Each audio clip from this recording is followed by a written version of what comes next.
I have to walk that walk and I have to be different and to be provocative. I'm the person who's gonna ask the hard question. I'm not the person who's gonna sit there and be like, well, should I? I'm not.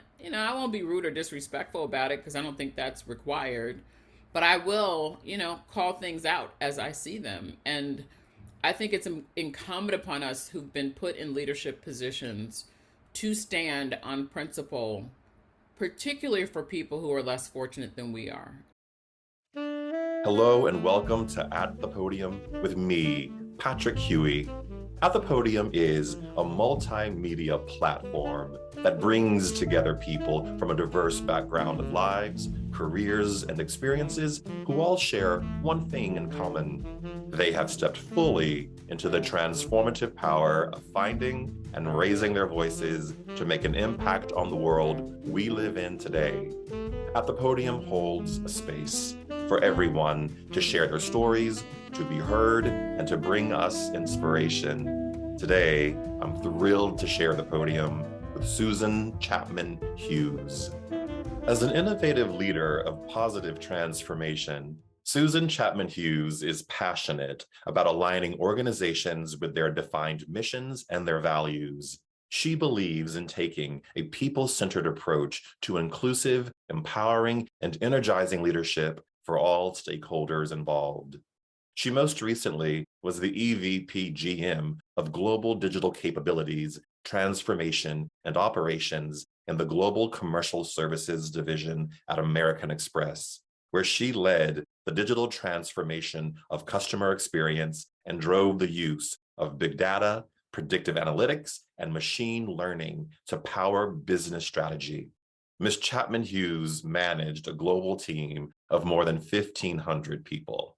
She was recently named one of the Elite 100 by Diversity Woman, and in 2020, she was recognized as one of the most influential women in payments by Payment Source. She has also been named to the Griot 100 by Griot.com NBC Universal, and as one of the 100 most creative people in business by Fast Company. Ms. Chapman-Hughes holds a Master of Business Administration in Real Estate and Land Economics from the University of Wisconsin-Madison. She also holds a Master in Regional Planning from the University of Massachusetts Amherst and a Bachelor of Science in Engineering from Vanderbilt University. Ms. Chapman-Hughes resides in New York with her husband and her daughter. Okay, Susan, welcome to At the Podium. Hey, Patrick, it's great to be here. Okay, you are a first for me. Um, I have given a lot of love to my Yale people, my Yale education, but you are the first Vandy person on this platform with me. So you're pulling off the Band-Aid. Thank you. Well, there you go. I mean, every now and then you got to go way back. Way back, way back. I mean, and when we were at Vanderbilt, correct me if I'm wrong, but you were the president of the Black Student Alliance For your two senior years, year, right? my junior and my senior year. Okay. Because I remember we would go there on Thursday nights to watch The Cosby Show Yeah, right? and A Different World from the whole thing. We are really dating ourselves, but we look good. Yes, we do. And so for you young people, go look it up. Go look it up. You'll see what we're talking about. Right. Um, but no, I'm so happy that you agreed to sit down with me today. You've had such an amazing career since we were last together in the early 90s. Right. Um, I mean, talk about intersectionality. That describes your life and your career in so many ways. So we're going to get right into it. I was researching you online and I found this really wonderful quote from you for impact. You were doing an article with impact, and I'm going to read it. You said, when you're the only one in the room, you can't hide.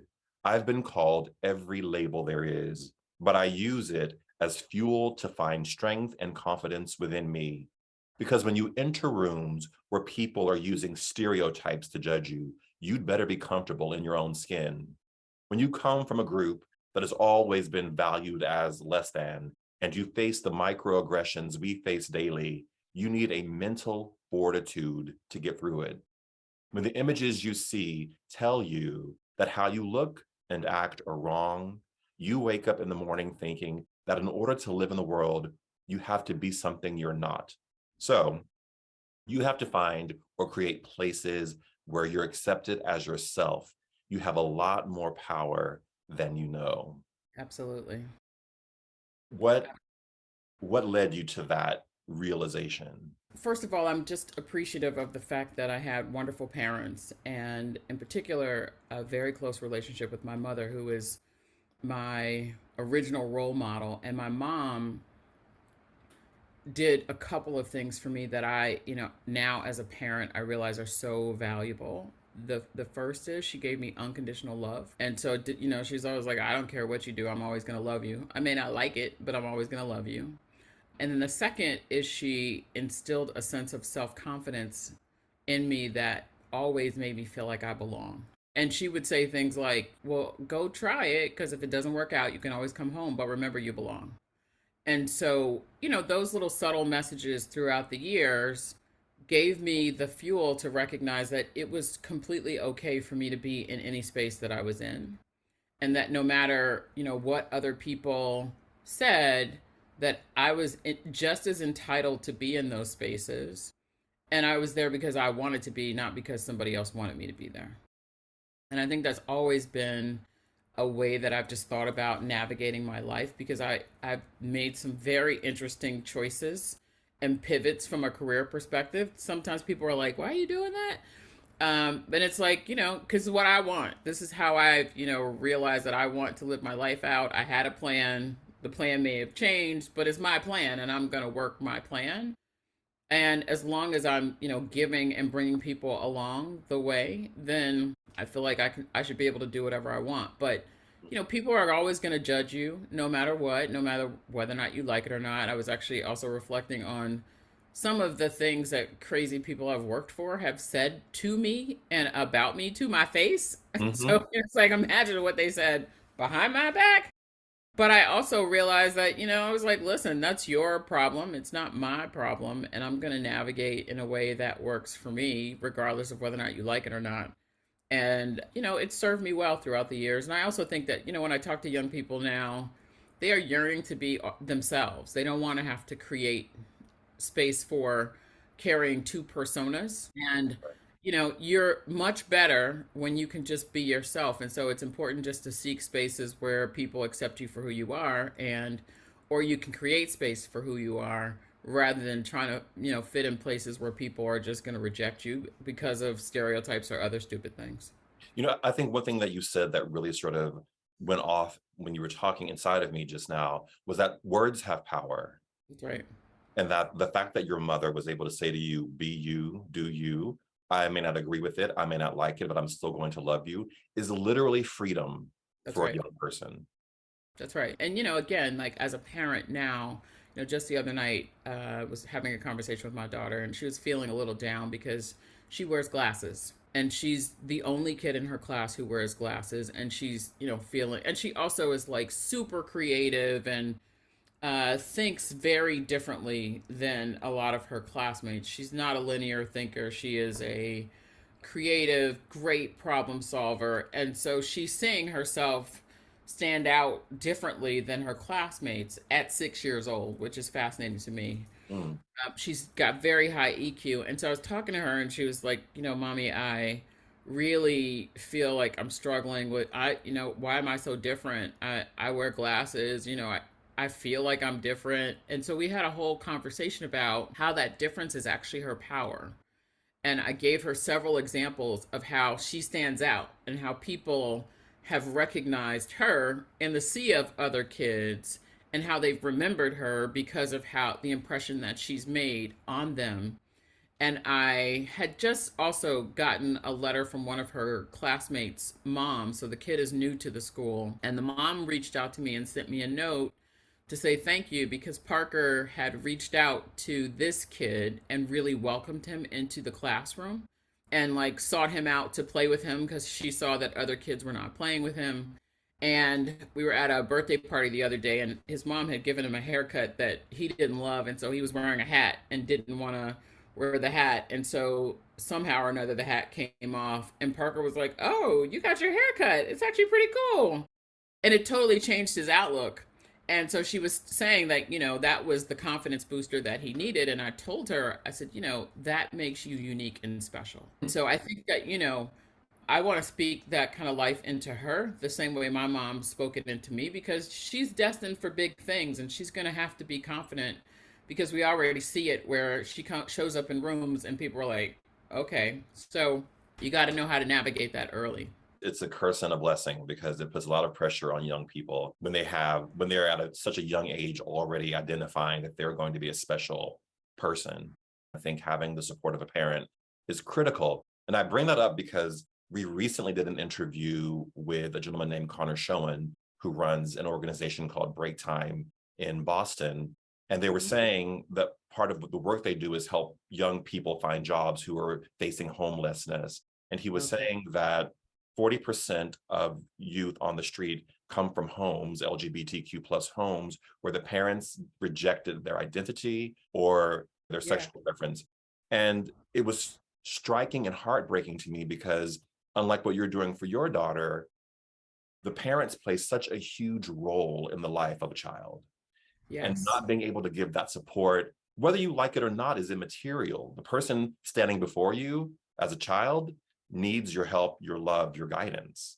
As adults and as leaders, it is, and I try to have this philosophy with the teams that I work with, but it's our responsibility to stand on our principles and our morals and our values. And sometimes that means you have to stand against people who have different perspectives and visions. I can't imagine a scenario where I would not love my child and respect and support. I learned very early that even at 3 months old, she was yearning for independence. She was already holding the bottle on her own, and it dawned on me. I was like, well, look, my job is actually to shepherd and to help her be the best person that she can be, because she doesn't belong to me. And I also realized that she belongs to the community and to the world, and so it's my job to teach her how to protect herself and how to thrive in those environments, rather than have her be a carbon copy of what I want or who I am.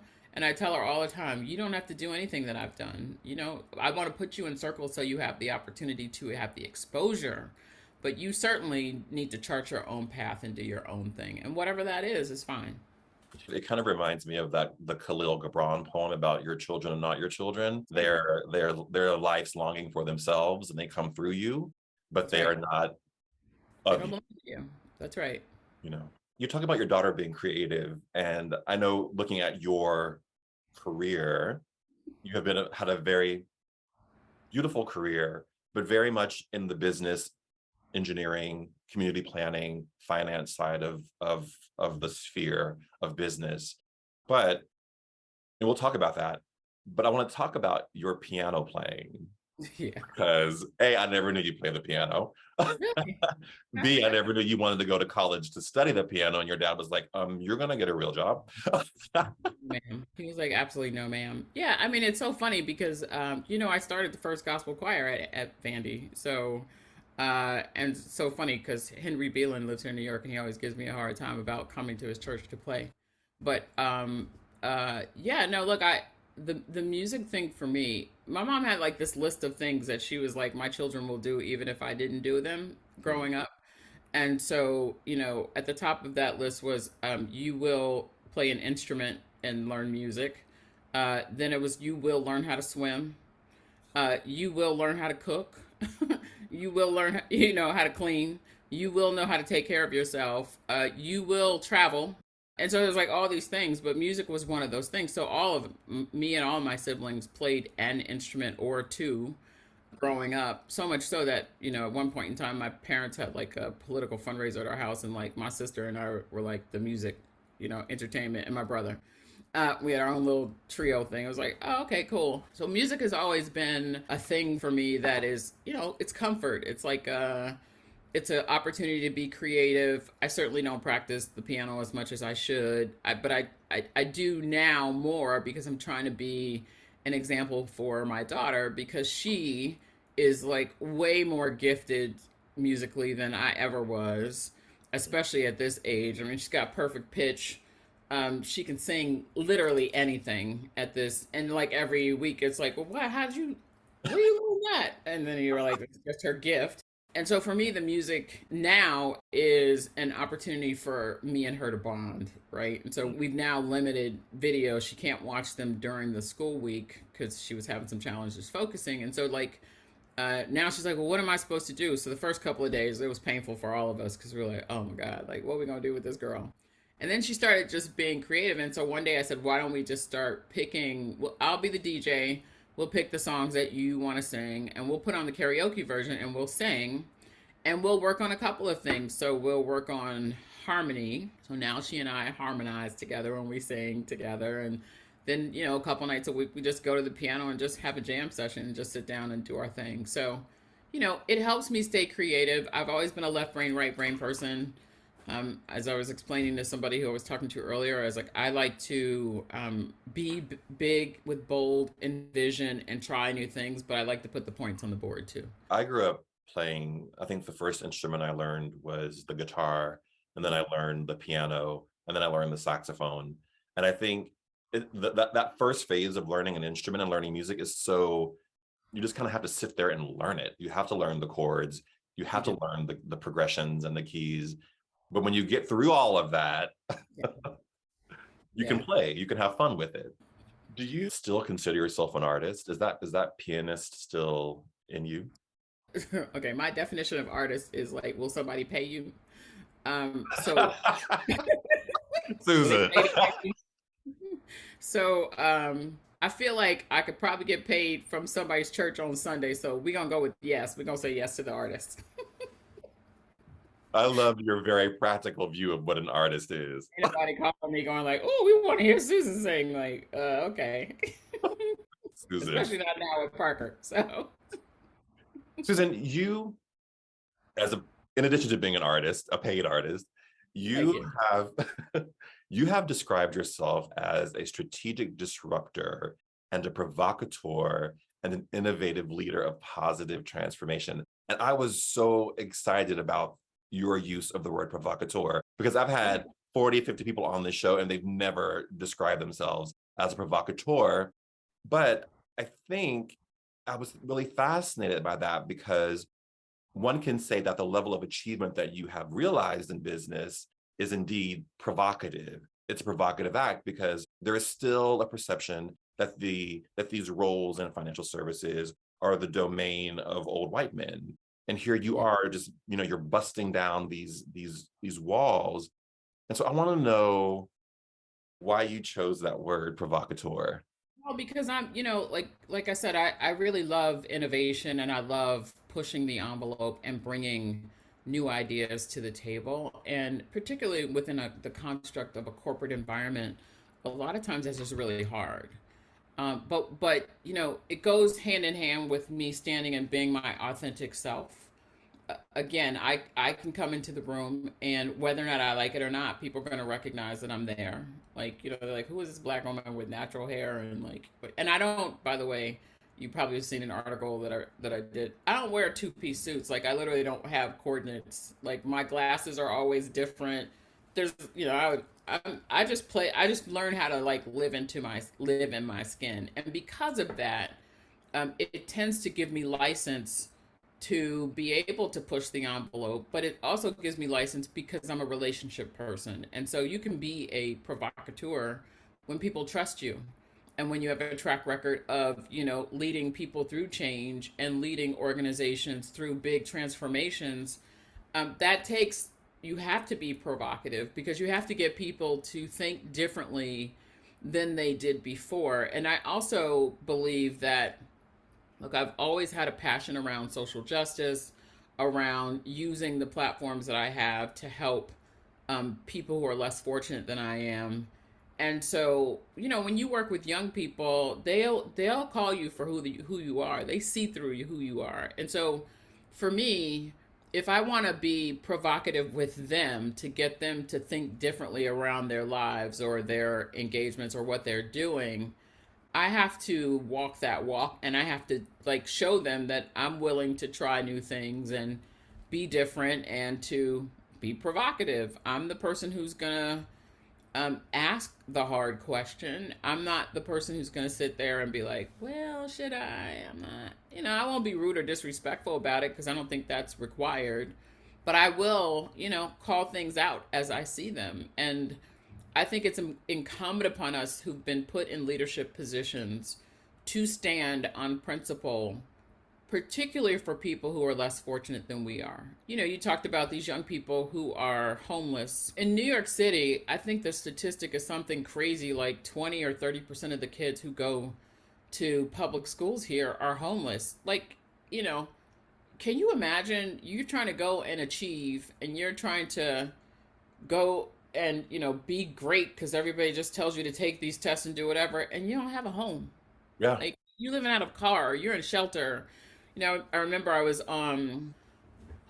had a doctor's appointment like a couple of weeks ago, and I was on the train, and there was a young woman who got on the train. Somebody had called her, and she was talking to the person, and she said, "Yeah, I really want to come, and I'm on my way there, but I'm gonna have to hurry up because I have to get back to the shelter before 6 o'clock. Otherwise, they won't let me back in."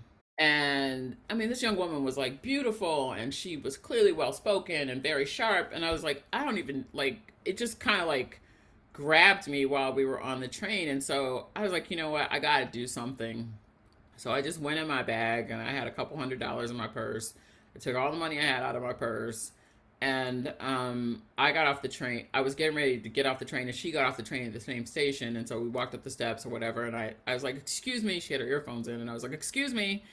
And she turned around and she said, "Yeah," because in New York, people be like, "Girl, what are you calling me for?" And I said, I was like, I'm not, trying to be whatever. I said, "But did I overhear you say that you're living in a shelter?" And she was like, "Yeah." I said, "Well, I just want to give you this.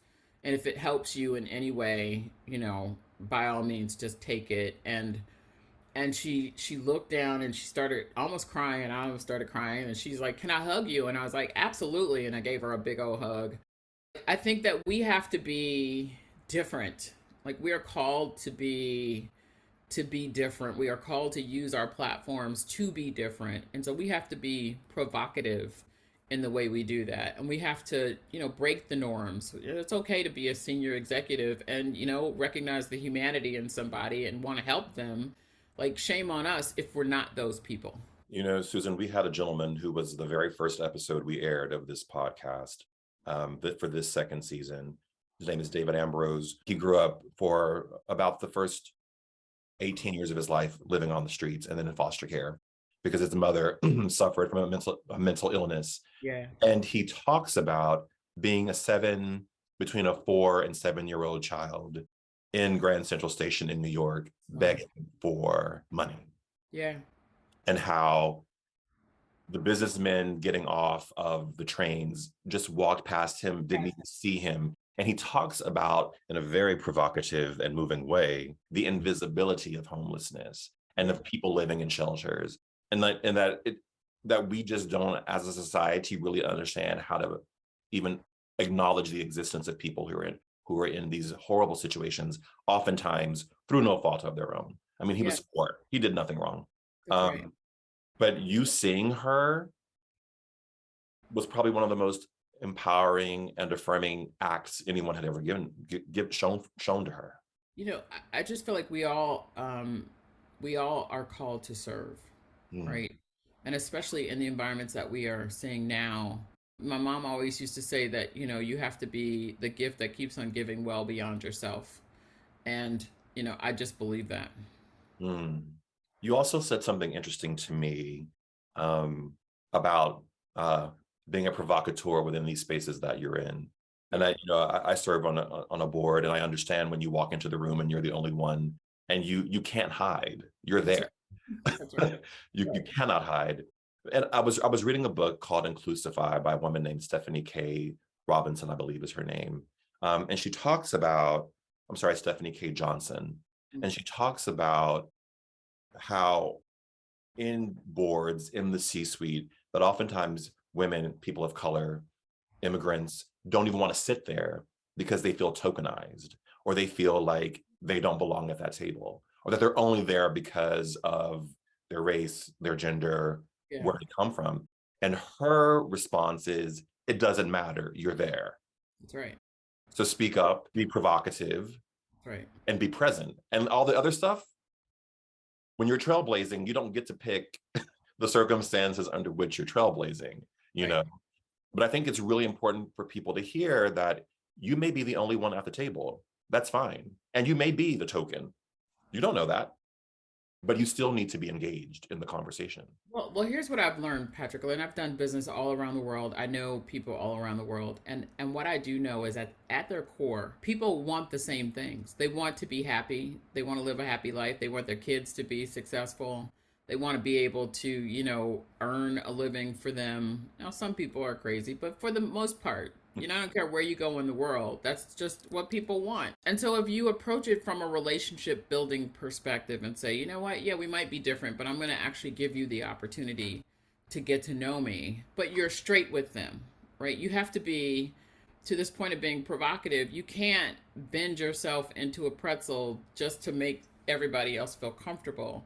Your mere presence means that you have to help break down the stereotypes and the views, because how else are they going to get it? They don't, when George Floyd was murdered, I remember getting so many phone calls, right, from my white colleagues and other people who were like, "What should I do? I don't know what to do."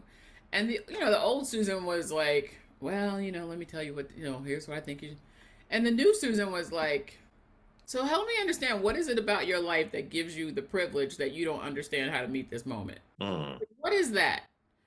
Because clearly, like, you voted for Obama, you call yourself a liberal, you got the Black Lives Matter sign in your window at your house, but like, do you actually know black people? Like, real, like, other than me, like, do you have relationships with people who are different than you? And for some of them, they were like, you know what? It's a good call out, Susan.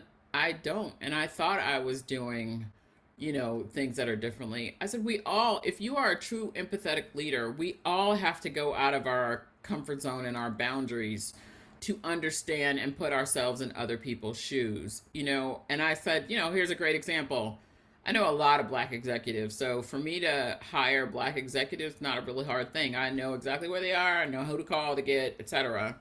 But what I realized is, like, my team was like severely lacking in Latinx talent. Mm. And when we thought about our customer base, like, they're a big part of that. And I was like, wait, I got to figure out how I'm going to change my calculus so that I have more exposure and more friends and more people that I am in relationship with who can help me better understand the perspectives to bring this talent in. Because it's one thing to bring them in, it's a whole other thing to retain them. And so I had to make some changes around who I was spending time with, building relationships and friendships with other people. And boy, I have learned so much, you know? But I had to push myself out of that comfort zone. And so I think that people, in order to kind of like meet the moment, need to be empathetic, and you got to like put yourself in other people's shoes. But the other thing is, for us, is like, you're at the table, so what you gonna do with it? There's nothing that drives me crazy more than to see people of color who've been given an opportunity to sit in a room who just don't use their power to make differences for people who look like them. Mm. You have to, and I have sat around tables and made many people uncomfortable because I've said uncomfortable things, like, why is everyone here white but me?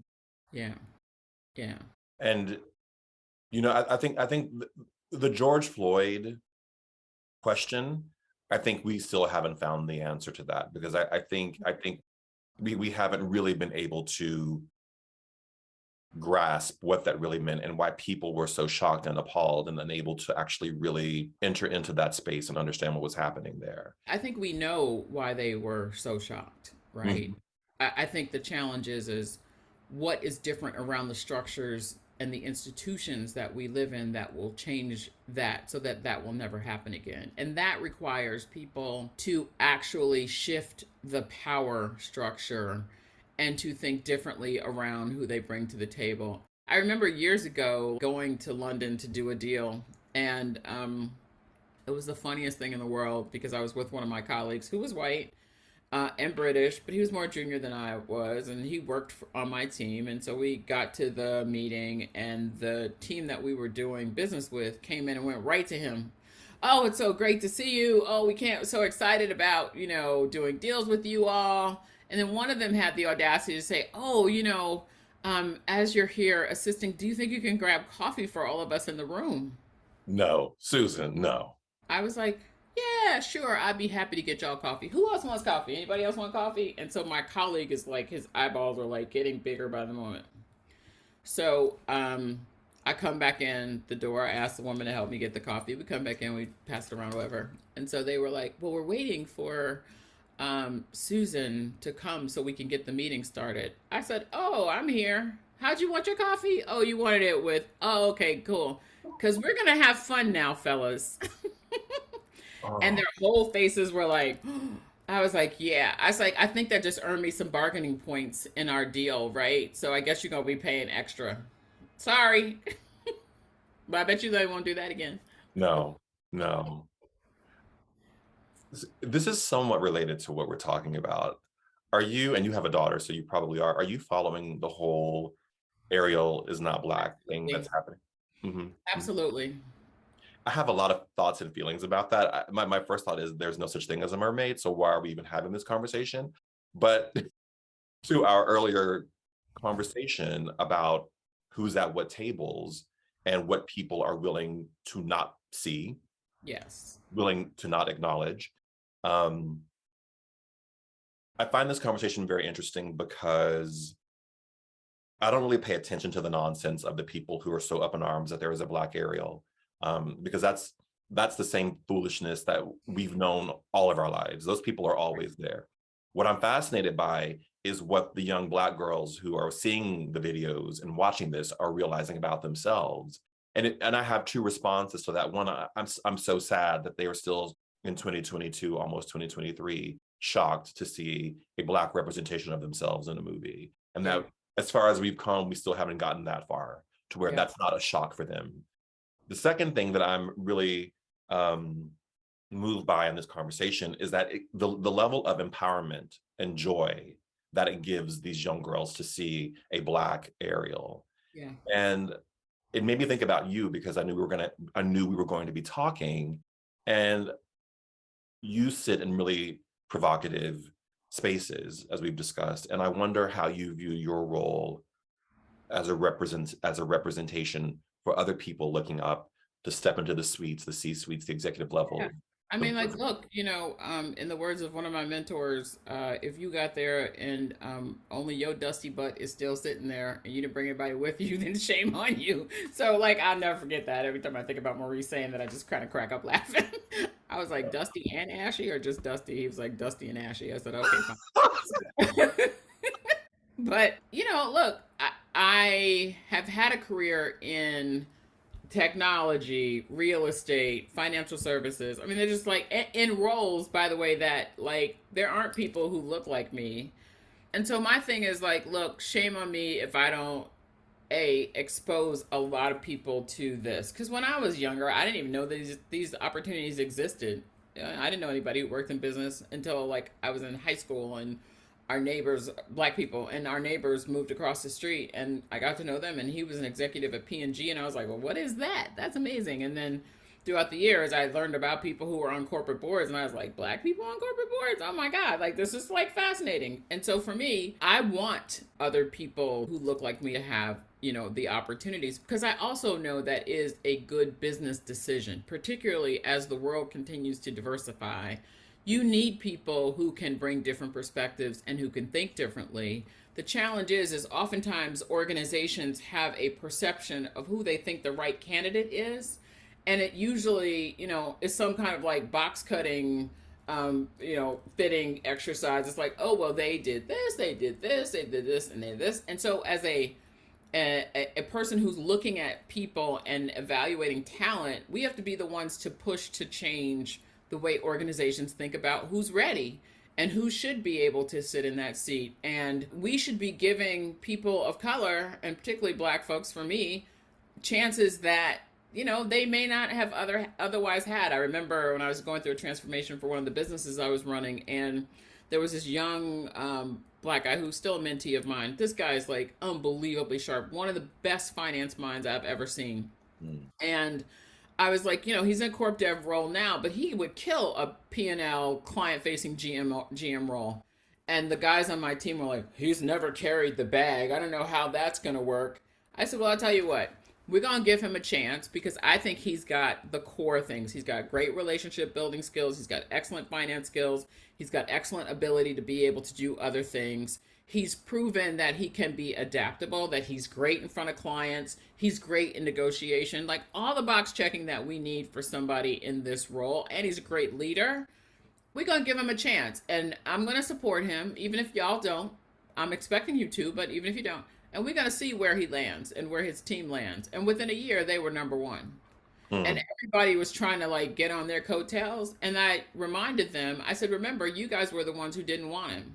And so we have to use our power. When I get phone calls for boards now, I can't take on another board. But guess what? I have 5 people who are on the ready, who I can be like, but you should talk to this person because this person would be great. And because of that, 6 of the people in my network have gotten their first board opportunity, which is the way it's supposed to be.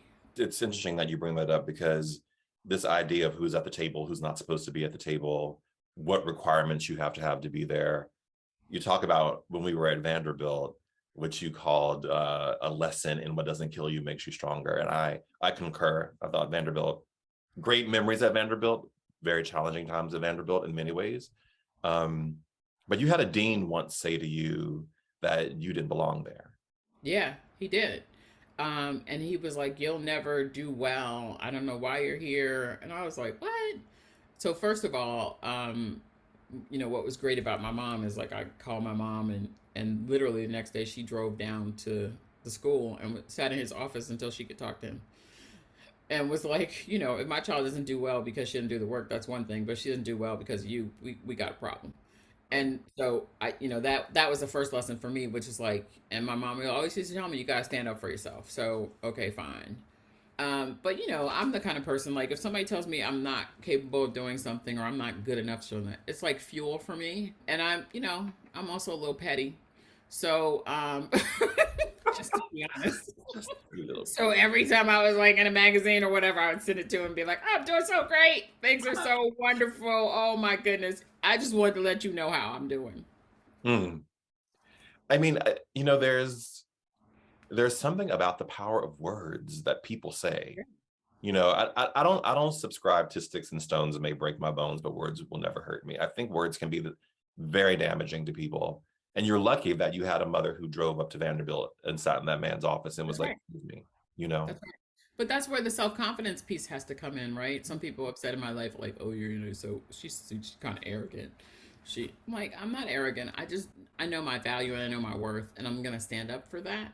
I'm also very coachable, so I know I can learn too, which is why I'm always asking questions and asking for feedback because I want to be able to get better. But I think that, to your point, words are absolutely challenging for people. And, there's so many, I had to learn this about feedback, right? Because, you get feedback from your boss. You're always like, okay, I gotta go back and try to work on this or whatever.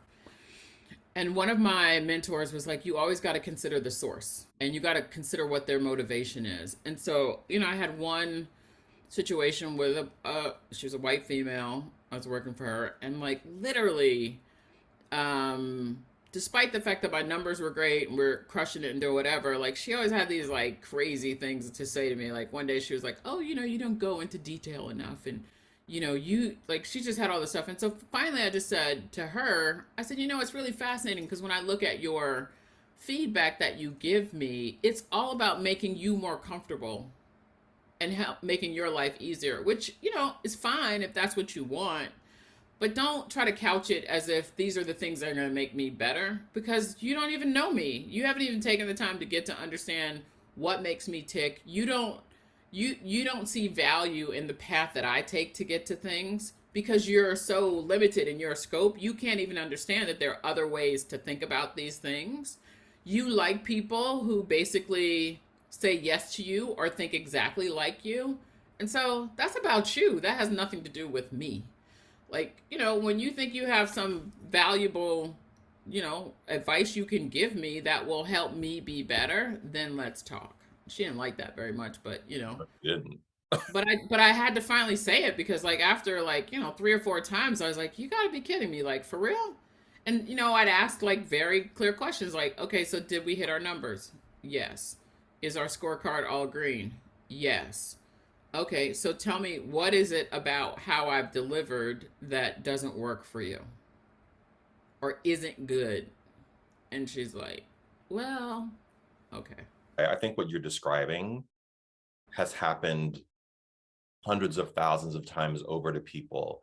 But I think that's part of the reason why business is having trouble finding a foothold in a world post 2020, because Yeah. people are tired. Not only are they tired, but they have other choices. The combination of exhaustion and choices. And this is why I say to people all the time, going forward, the EQ in leadership is just as or more important than the IQ, because anybody can figure out how to do the numbers if they put their heads to it. You can learn the technical capabilities of whatever it is you're working on. But that people connection really matters. And people vote with their feet. And if they think that you don't care about them, if they think that you don't understand what makes them tick, if you don't know the names of their kids, right? If you're not invested in their own success, they will vote with either, what do they call it, quiet quitting, which is Mhm. like, I'm just not going to work that hard or do my best, or they're going to leave. And you end up losing really talented people. And you also send a signal to the entire organization about how much you value what is one of the most valuable resources that an organization has, and certainly one of the most expensive. So you're Yeah. going to spend all that money on paying people and having to pay salaries or whatever. You might as well get the best out of it. And by the way, if you do that, you learn so much because then people are willing to come to you with ideas. They're willing to share with you where they think there are gaps. Because the more senior you get, the less visibility you have to what's going on in the organization. So you need to have people who are going to be like, "Yo, yeah, hey, can I just talk to you for a second?" You need that, and you can't get that if you don't give people the value that they're due. I know your daughter's young, but how do you, and because I know you are, but how do you talk to your child about these issues? Because they're real and they're not going anywhere anytime soon. Straight, you just got to be straight with them. You Yeah. have to talk to them in ways that are appropriate for their age, but you cannot act as if it is not an issue and that it isn't there. You have to just be straight with them because they recognize. I mean, like when Parker was in like the pre-K three, she was like, "Hey, mommy, I was at school today and my skin is darker than everybody else's." Well, okay, guess what? Let's have a conversation about that. Let's talk about what that means. And luckily, she goes to a school that hits these issues head on, Mhm. and I appreciate the fact that many of the parents who are there have signed on to trying to raise their kids as global citizens, not as like these people who are ignorant and don't know what's going on. And I'll tell you one really funny story. So it's summer camp. Um, they have like free choice time or whatever. And so she came home and she had these like uh, papers, these like signs that she had made. And I was like, so I pulled them out and I started laughing. And everybody was like, what are you laughing at? Because this girl had written, Black is beautiful, bet on black. And so I said to her, I was like, oh, this is interesting. Did you guys have an assignment? We had to like do something on identity, or were you like talking about something? And she's like, no, I just did it during free choice time. And I was like, well, who was there with you? And so she talked about these two little white girls who were with her. And I was like, well, how did that go? She said, well, one of them said that she was really upset with her ancestors about the way that they treated my ancestors. And the other one said that black people are smart and they are beautiful, and in many cases, like they deserve opportunities, and other people steal their ideas. And so I like immediately called the moms and was like, "Hey, I don't know what you're doing in your household, but I appreciate it." Oh my I God. mean, what do you do? I mean, because these kids are going to have the conversations, right? They're going to get curious about it. They feel the tension in the air. There's no question that they can see what's going on. And so in order for us to prepare them, you have got to talk to them straight. I think what helped me get through so much of that growing up was my early education was all private, and I went to an all Black private school, Yeah. and they were not messing around. They were teaching Yeah. us Mary McLeod Bethune. They were teaching us Frederick Douglass, Martin Luther King, Sojourner Truth. They were not messing around because Yeah. A, those people were coming out directly out of the civil rights movement to educate Right. our generation. But they knew, they were like, you cannot be a Black person walking around America and not know who you are. Because there's so many things that are That's right. telling you that you're wrong, that you're angry, that you're Mhm. rageful, that you should be poor. And so from a very young age, my mom was very intentional about how I was educated. Now, when I went to the all white schools, there were those periods of adjustments, but it was never based around, I don't know who I am, because that was never, Right. That's right. that was not an That's option in my household growing up. I think it has to be that way because otherwise, I think we do our kids a disservice, despite the fact that we would love to see racism and discrimination eradicated. Some people actually are invested in it, and they have to be prepared for that. Yeah. Susan, what has been, you've had such an amazing career and life and journey. What has Well, it been, ain't over yet. no, you're still on it. We're still on it together. That's Thus right. far, what has been your biggest leap of faith? So much of my career has been about taking big chances and taking risk to that point of like having your own yardstick and your own idea of what you want to do. I thought that I was going to have a career in real estate, like just various parts of real estate. It was great. And then I realized, actually, I don't really want to just do this. I really like the bigger problems that the business has. I want to run a business. I want P&L experience. I want to lean into this digital data because I love the technology stuff. And I asked for it. And so I think I was probably one of the first senior executives to switch from an operating to a P&L role, which is pretty risky, right? Because if it didn't work out, oops, bye. There's no Uh, forgiveness if that goes wrong. yeah, right. But I like the challenge, right? And I like to. I was talking to my best friend about this. We're actually recording a series of things for snippets for LinkedIn around career development or whatever. And so we were both talking about the value of doing things where you push yourself out of your comfort zone where the stakes are low, right? So that you build that muscle so that when you get into the corporate environment and you are doing things that make you uncomfortable or could potentially be stressful, you've already stretched that muscle. You already know how to problem solve your way out of things. You already have, built relationships around things that could support you and help you. And I just think that that's really critical for people. I was talking to one of my mentors and I was just telling her how much I admire her because she's in her 70s now, but she's a lifelong learner and like takes on big challenges. And I said, when I see you do that, it just reinforces to me that it's okay for me to keep trying new things and making big bold decisions about my career or my life. I mean, I left a company that I'd worked at for almost 11 years that I could have stayed at forever, but I didn't think it was the right opportunity for me going forward and like growth for me. And people were like, you did what? Like, it's time to pivot. And like your gut tells you. And if you're spiritual, then you understand, like, it gets real uncomfortable. It does not get easier. And so you have to like follow that. And so I've made some big leaps, but I don't feel like they're big leaps. I feel like they were a plan. I made a plan. I got the support that I needed to be able to do it, and I put together, the right steps for me to move on to the next thing before it actually happened. So, it is what it is. I've been very blessed and very fortunate. In this season of the show, Susan, we're talking to people and asking them what they want to say with their voice, if they found their voice, and if they have, what they want to say with their voice and their platform. And I pose that question to you. I mean, we are in a very interesting time. If you look at what's going on with climate, it's changing the face of the world, literally. It's making the have-nots have less than they already had. We are, certainly with the kind of social climate and racial climate, not just in the United States, but across the world, facing some really big challenges.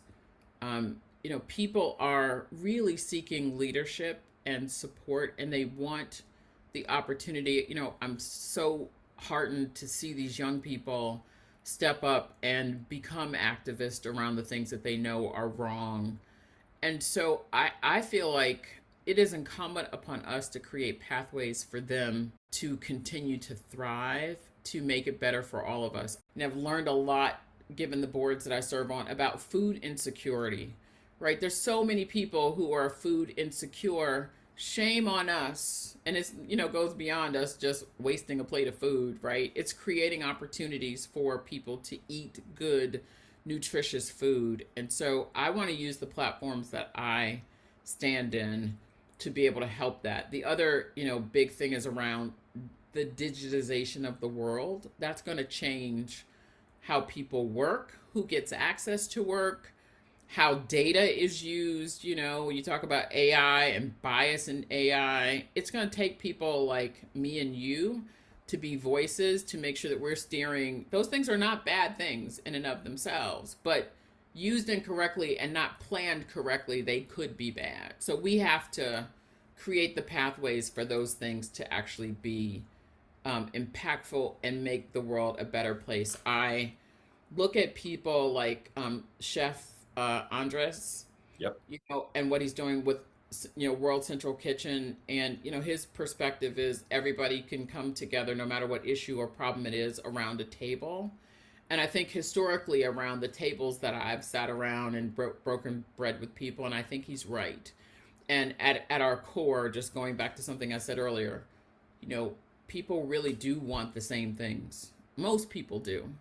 And if we can just tee off of that as the core, then we can actually open ourselves to being different and being supportive to help people who are less fortunate than we are. Susan, thank you so much for your time today. Thanks for having me. I've loved talking to you. Absolutely. Yes, it's also always great to support Vandy Fam. So thanks for having me. I appreciate it. Of course. And thank you for agreeing. I appreciate it. And to those of you who are watching or listening, remember, we all have a voice. Use yours wisely. Bye, everyone. Thank you, Susan. Thank you.